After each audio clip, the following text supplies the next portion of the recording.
सौवाद की एक बात यह कि एक के बाद एक पश्चिमी देश फिलिस्तीन को एक देश के रूप में मान्यता दिए जा रहे हैं और इजराइल आग बबूला हो रहा है। तो पब्लिक के काफी लोगों को तो अब पता चल रहा है कि बहुत सारे देशों ने तो फिलिस्तीन को एक देश के रूप में पहले ही मान्यता दे रखी थी।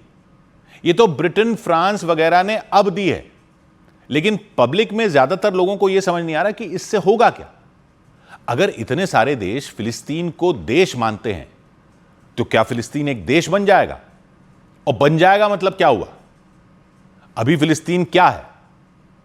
अभी देश नहीं है तो वेस्ट बैंक में जो पैलेस्टीनियन अथॉरिटी है वो कहां की सरकार है? और गाजा क्या है? और एक देश के रूप में मान्यता देने से क्या हो जाएगा? तो इस सब को समझने के लिए इस पूरे इलाके को समझना पड़ेगा। अब जब से ये पिछले कुछ साल से वहां पर जंग चल रही है तो वहां का नक्शा तो आप 100 बार देख चुके हैं। पूरी कहानी को समझने के लिए इसी नक्शे को ही समझना पड़ेगा। तो वैसे तो जो ये लड़ाई चल रही है इजराइल फिलिस्तीन की, इसमें सदियों हजारों साल के इतिहास की बात की जाती है, लेकिन अभी जो देश वाला मामला है इस पर रहते हैं। और धर्म और नस्ल वाली इनकी लड़ाई को एक तरफ रख दो। मोटे तौर पर मसला ये है कि जो मतलब मसला क्या है वो समझने की कोशिश करते हैं, ज्यादा पेचीदा डिटेलिंग में नहीं जाएंगे, मोटा मोटा हिसाब समझते हैं। तो वैसे तो इतिहास बहुत पुराना है, लेकिन ये जो इलाका है जहां इजराइल है, यहां तक करीब 500 साल पहले ऑटोमन तुर्क साम्राज्य फैल गया था। मतलब तुर्की के मुस्लिम शासकों का राज तुर्की से लेकर उत्तरी अफ्रीका तक फैल गया था, इसमें यह इलाका भी आ गया था। तो ज्यादातर लोग यहां के यानी 80-85% लोग अरब मुसलमान थे। बाकी जो थे उनमें यहूदी भी थे और ईसाई भी थे। लगभग 200 साल पहले यहां रहने वाले लोगों ने अपने आप को फिलिस्तीनी कहना शुरू कर दिया। मतलब कोई ऐसा बॉर्डर काट कर देश नहीं बना था, तुर्कों के अधीन ही थे ये लोग। बस इस एरिया को वो कहने लग गए कि ये फिलिस्तीन है और हम फिलिस्तीनी हैं। और फिर करीब 150 साल पहले क्या होने लगा कि यूरोप में कई देशों में लोग यहूदियों के खिलाफ होने लगे थे। तो यहूदियों में यह आवाज उठने लगी कि हमारा धर्म तो इधर इस इलाके में हुआ था, इजराइल वाले वहां से शुरू हुआ था, अब वहां तुर्कों का राज है तो वहां चलकर रहते हैं। ये रेगिस्तान का बंजर इलाका था तुर्कों के राज में, वहां तुर्क ज्यादा ध्यान नहीं देते थे। तो धीरे धीरे यूरोप के यहूदियों ने यहां पर जमीनें खरीदनी शुरू की, जमीनें खरीदनी उन्होंने शुरू की और बंजर रेगिस्तान में जमीनें लेते गए, थोड़े थोड़े आकर यहां बसना शुरू किया। और यहां रेगिस्तान में उन्होंने सोचा कि हमें कोई परेशान नहीं करेगा, लेकिन कोई बहुत ज्यादा तादाद में नहीं आए वो लोग, यहां थोड़े बहुत ही आकर सेटल हुए। अब फास्ट फॉरवर्ड करते हैं और सीधा आते हैं 1914 से 1918 तक चली पहली वर्ल्ड वॉर पर। पहली वर्ल्ड वॉर हुई, तुर्क हार गए तो ब्रिटेन ने 1917 में इस इलाके पर कब्जा कर लिया और ब्रिटेन ने इसको नाम दिया the British mandate of Palestine. मतलब यह ब्रिटेन के अधीन इलाका हो गया। उसका लगभग ये एरिया यही था जो आज का इजराइल है, वेस्ट बैंक है और गाजा, ये पूरा इलाका। यहां लगभग 7 लाख लोग रहते थे उसमें। उनमें 90% अरब मुसलमान थे, ईसाई थे, अरब थे 90%, और 10% यहूदी थे। तो जब ब्रिटेन का कब्जा हो गया तो ब्रिटेन ने यहां इजाजत दे दी कि यहूदी इस इलाके में आकर और जमीनें लें, पहले ही ले रहे थे, और बस जाएं। लेकिन जो अरब यहां रह रहे हैं उनको डिस्टर्ब किए बिना वो ये सब करें। तो जब तुर्कों का राज खत्म हुआ और ब्रिटिश राज यहां आ गया तो यूरोप से कई पैसे वाले यहूदी यहां जमीनें खरीदने लगे और बसने लगे, अपनी बस्तियां बनाने लगे, खेती करने की कोशिश करने लगे बंजर जमीनों पर। स्कूल वगैरह भी बनाया उन्होंने। उधर हिटलर का राज आ गया जर्मनी में, तो फिर यहूदियों को मार मार कर भगाया जाने लगा यूरोप से। हिटलर की तो लड़ाई ही यहूदियों के खिलाफ थी। तो 1920 से 1945 तक यहां करते करते 4 लाख यहूदी आकर बस गए। पहले जहां उन्होंने बस्तियां बसाई थी वहां भरे पूरे शहर बना दिए उन्होंने। पैसे वाले तो वो थे ही, यूरोप से खदेड़े जा रहे थे। तेल अवीव जैसा बड़ा शहर बना दिया उन्होंने इधर। लेकिन इस दौरान अरब जो थे यहां के, उनसे इनके झगड़े भी शुरू हो गए, क्योंकि उनको लगता था कि ये तो आए ही जा रहे हैं, उनकी जमीनें लिए ही जा रहे हैं। जबकि इनका कहना था कि हम तो जमीनें खरीद रहे हैं और यहां बंजर जमीनों को खुशहाली कर रहे हैं, हम रेगिस्तान में ले रहे हैं। खैर, तनाव बढ़ता चला गया, दंगे होने लग गए, क्योंकि हिटलर ने यूरोप में यहूदियों पर प्रताड़ना शुरू कर दी। तो यहां के यहूदी नेताओं ने यह कहना शुरू कर दिया कि अब वो सारे यहूदियों का यहां पर एक देश बनाएंगे। इससे अरब मुसलमानों में आक्रोश बढ़ गया। उनका कहना था कि पहले तो उनके इलाके में बसने आ गए, बस्तियां बनाई, शहर बनाए, फिर कहने लगे कि अब देश बनाएंगे यहां पर। यहूदी कहने लगे कि ये तो वैसे भी उनके ही पूर्वजों की धरती है और ये तो रेगिस्तान था, कोई ऐसा बॉर्डर वाला देश तो नहीं था जिसका नाम बदलकर वो नया देश बना रहे हो। लेकिन अरब लोगों का कहना था कि वो तो तुर्कों के टाइम भी इसको फिलिस्तीन कहते थे। तो खैर ये लड़ाइयां होती रहीं और दूसरी वर्ल्ड वॉर आ गई। फिर जब दूसरी वर्ल्ड वॉर खत्म हुई तो ब्रिटेन तो यहां से निकलने की तैयारी में था। यहां भारत में तो उसने भारत पाकिस्तान बनाया और चलता बना। उस इजराइल वाले इलाके में उसको समझ में नहीं आया, तो वो नया नया यूएन बना था, संयुक्त राष्ट्र, दूसरी वर्ल्ड वॉर के बाद। तो साल 1947 में ब्रिटेन ने गेंद डाल दी यूएन के पाले में, संयुक्त राष्ट्र के पाले में डाल दी। उसने यूएन को बोला कि आप डिसाइड कर दो कि ये यहूदियों और अरबों के बीच क्या करना है, हम तो चले यहां से। यूएन ने भी वहां के लिए भी वही फॉर्मूला दिया, सेम भारत पाकिस्तान टाइप का, कि दो देशों में बांट दो। यहां यहूदी ज्यादा हैं जहां पर, वो इलाके यहूदियों का देश बना दो, जहां अरब ज्यादा रहते हैं वहां एक अरब देश बना दो। तो समुद्र के पास तेल अवीव यहूदियों ने बनाया था, वो वहां पर ज्यादा थे, तो वहां की साइड वाला हिस्सा यहूदियों को देने का प्लान बनाया। ये उस जमीन का 55% हिस्सा था, यानी बड़ा था। इसमें बड़ा एरिया बंजर रेगिस्तान का था, लेकिन एरिया बड़ा था। उसमें 5 लाख यहूदी थे और 4 लाख अरब थे उस इलाके में, जहां उन्होंने कहा कि यहूदियों को दे दो, इजराइल बना दो। और जो अब ये वेस्ट बैंक वाला इलाका है और गाजा वाला इलाका है, ये जमीन का लगभग 45% था। वो अरब देश बनाने का प्लान पेश कर दिया। उसमें 8 लाख अरब थे और यहूदी बहुत थोड़े थे, 1 लाख ही थे। और बाकी बचा यरूशलेम, वो किसी को नहीं देने का प्लान बनाया। जैसे पंजाब हरियाणा जब अलग हुए तो चंडीगढ़ अलग रखा था ना यहां, वैसे ही यरूशलेम के लिए यूएन ने बोला कि वो एक इंटरनेशनल सिटी हो जाएगी, किसी एक देश की नहीं होगी। यहूदी तो इस प्लान पर राजी हो गए, क्योंकि उनको तो हिटलर के शासन में बहुत यातनाएं मिली थी। वो तो अपने लिए कोई ठिकाना ही ढूंढ रहे थे जहां उनका अपना शासन हो, तो वो तो मान गए, यहूदी मान गए थे। लेकिन अरब लोगों को लगा कि ये तो धोखा है, क्योंकि उनकी तादाद थी डबल। 12 लाख अरब थे, 6 लाख यहूदी थे। 18 लाख में 12 वो थे, 6 ये थे। यहूदियों को दे दिया 55%, और उस हिस्से में भी 4 लाख अरब थे जो उनको दिया,